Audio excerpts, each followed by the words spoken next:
দ্বিতীয় বৈকুণ্ঠমত পৰিণত ৰঙিয়াৰ বালিসত্ৰ নামনি অসমৰ অন্যতম ধৰ্মীয় আৰু আধ্যাত্মিক উৎসৱ সবাহ মহোৎসৱ পালন ৰঙিয়াৰ বালিসত্ৰত শদিয়াৰ পৰা ধুবুৰীলৈ হাজাৰ হাজাৰ ভক্ত উপস্থিত এই মহোৎসৱত প্ৰায় 500 বছৰ পুৰণি এই পৰম্পৰাগত ধৰ্মীয় অনুষ্ঠানটিত প্ৰায় 30 সহস্ৰাধিক ভক্তই উৰেনিশা আৰিয়া প্ৰজ্বলন কৰে দিনটো উপবাসে থাকি সন্ধিয়াৰ পৰা ভক্তসকলে সৰিয়হ তেল আৰু শংকু আকৃতিৰ হলিতাৰে কলগছৰ ওপৰত চাকি জ্বলাই আৰিয়া প্ৰজ্বলন কৰে আৰিয়া প্ৰজ্বলনৰ দৃশ্যই এক নান্দনিক পৰিৱেশৰ সৃষ্টি কৰিছে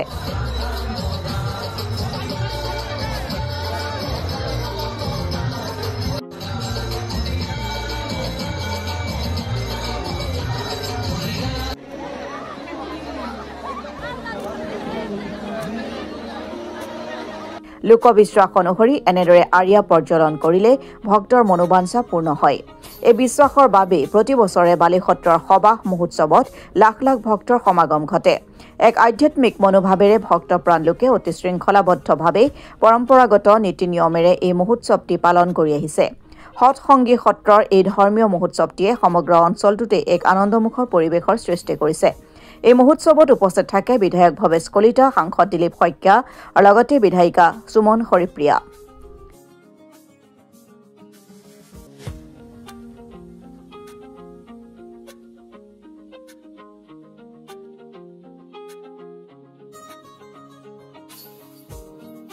এই সত্ৰৰ পৰম্পৰা হ'ল আৰিয়া প্ৰজ্বলনৰ জৰিয়তে ব্যক্তিগত জীৱন পৰিয়ালৰ যি শান্তি বা সমৃদ্ধি বা অপায় অমংগল লাভ কৰি জীৱনটোত যাতে বছৰটোত যাতে প্ৰভুৱে মংগল আশীৰ্বাদ দিয়ে আৰু লগে লগে যাতে সমাজখনকো আশীৰ্বাদ দিয়ে এই মানসেৰে এই কামনাৰে বছৰ বছৰ ধৰি এই অনুষ্ঠান আয়োজন হৈ আছে গতিকে এই অনুষ্ঠানৰ মহাত্ম যিটো আমি জানো যে বাৰগোপালৰ প্ৰভুৰ চৰণত এগছি বন্তি প্ৰজ্বলন কৰি যি এক আধ্যাত্মিক শান্তি লাভ কৰে মানুহে এই আধ্যাত্মিক শান্তিটো এইটো কোনো টকা পইচাৰে কিনিব পৰা বস্তু নহয় এইটো হ'ল শুদ্ধ অন্তঃকৰণেৰে ভগৱানৰ প্ৰতি ভগৱানৰ ওচৰত নিজকে সমৰ্পিত কৰি প্ৰভুৰ পৰা মংগল আশীৰ্বাদ বিচৰা এই যিটো ভক্তি পৰম্পৰা আৰু এই ভক্তি পৰম্পৰাত সদায় আমি জানো শক্তি লুকাই আছে ভক্তি নাথাকিলে শক্তি নাই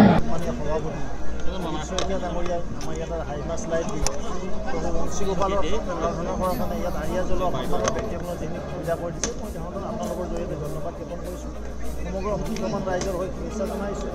আৰু প্ৰভু বংশীগোপালৰ প্ৰাৰ্থনা জনাইছোঁ সকলোৰে মংগল হওক সকলোৰে সপোন সুন্দৰে যাওঁ লগতে সমাজখন সুন্দৰভাৱে ব্যৱস্থিতভাৱে পৰিচালিত হওক তাকে কামনা কৰিছোঁ আইৰা আমি বন্তি প্ৰজ্বলন কৰি গোটেই নিশা আজি ইয়াক পোহৰাই ৰাখিব আৰু ঈশ্বৰৰ প্ৰতি তন আৰু মন যিটো কোৱা হয় সমৰ্পণ কৰিব গতিকে এইটো আমাৰ পৰম্পৰা আৰু এই পৰম্পৰাত আজি আমি বহু বছৰৰ পৰা সাক্ষী আমি সৰু কালৰ পৰাই ইয়াত আইৰা দিয়া যিটো প্ৰথা এই প্ৰথাৰ লগতো জড়িত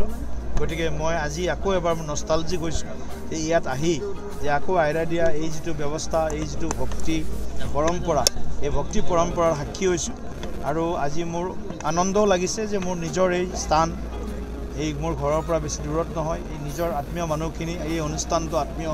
অনুষ্ঠানটো আধ্যাত্মিক সাংস্কৃতিক অনুষ্ঠানটোত পোহৰাই ৰখাৰ কাৰণে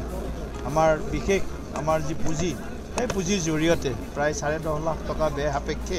আজি আমি ইয়াত হাইমাষ্ট লাইটটো আমি ইয়াত শুভ উদ্বোধন কৰিছোঁ মাননীয় বিধায়ক ৰঙিয়া সমষ্টিৰ মাননীয় বিধায়ক হাজো সমষ্টিৰ সুমন হৰিপ্ৰিয়া ডাঙৰীয়ানী গতিকে সকলোৱে আজি উপস্থিত আছে আমাৰ সভাপতি আছে এই অঞ্চলৰ ভক্তপ্ৰাণ ৰাইজ আছে গতিকে মই সকলোকে এই বালিসত্ৰ সৎসংগী সত্ৰ সবাহৰ শুভ এই আধ্যাত্মিক পৰিৱেশত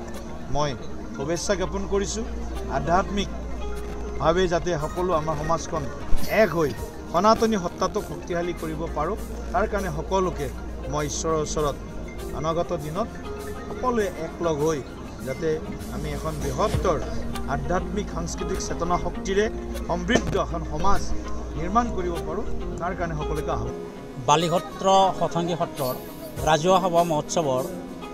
আজি ৰাতিপুৱাৰ কাৰ্যসূচী আছিল আমাৰ শতাংগী সত্ৰৰ কাৰ্যালয়ৰ দ্বাৰ উন্মোচন,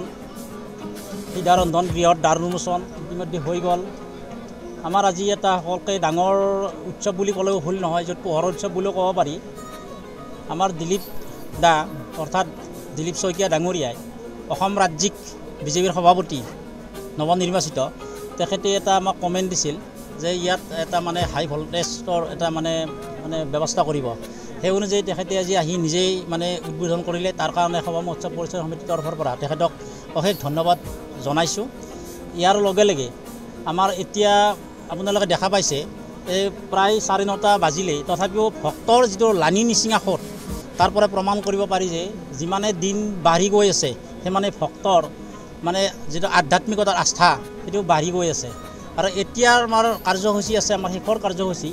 আমাৰ বালিসত্ৰ শতাংগী সত্ৰৰ পৰা আমাৰ মহাপ্ৰভু বংশীগোপালৰ বিগ্ৰহ ধৰ্মীয় শোভাযাত্ৰাৰে বৰ্ণাঢ্য মানে কাৰ্যসূচী এইটো বুলি ক'ব লাগিব। মানে ঢোল, যিহেতু আমাৰ গাঁৱলীয়া মানুহ, ঢোল তাল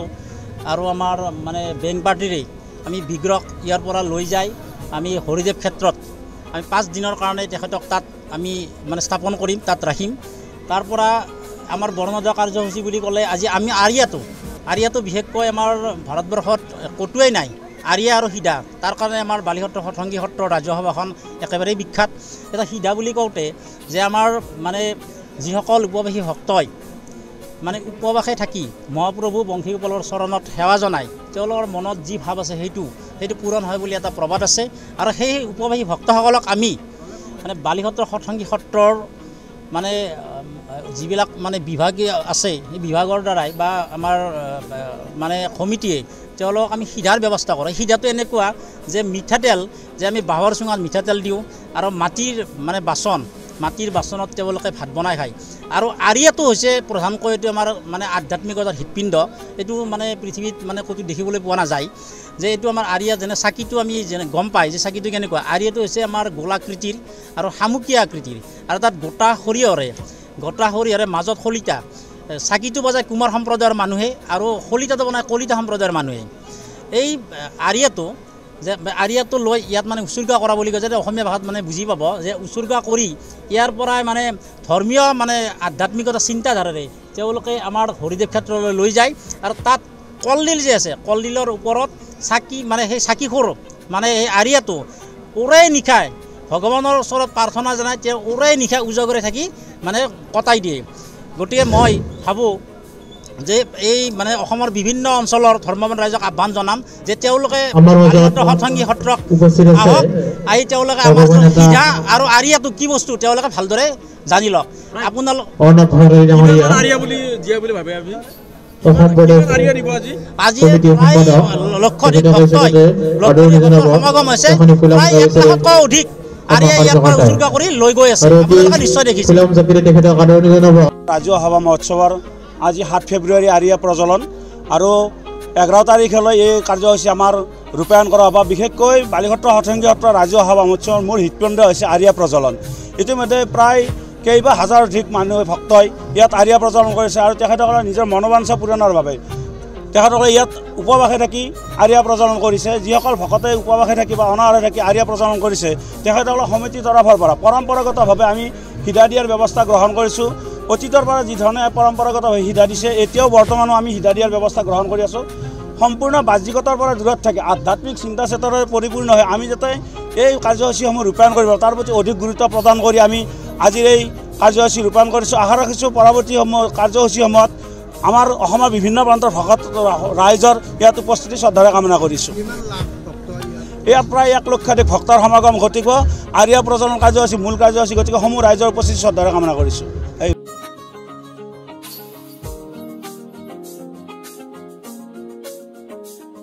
ৰঙিয়াৰ পৰা হুছেইন আহমেদৰ ৰিপৰ্ট, অসম টুডে।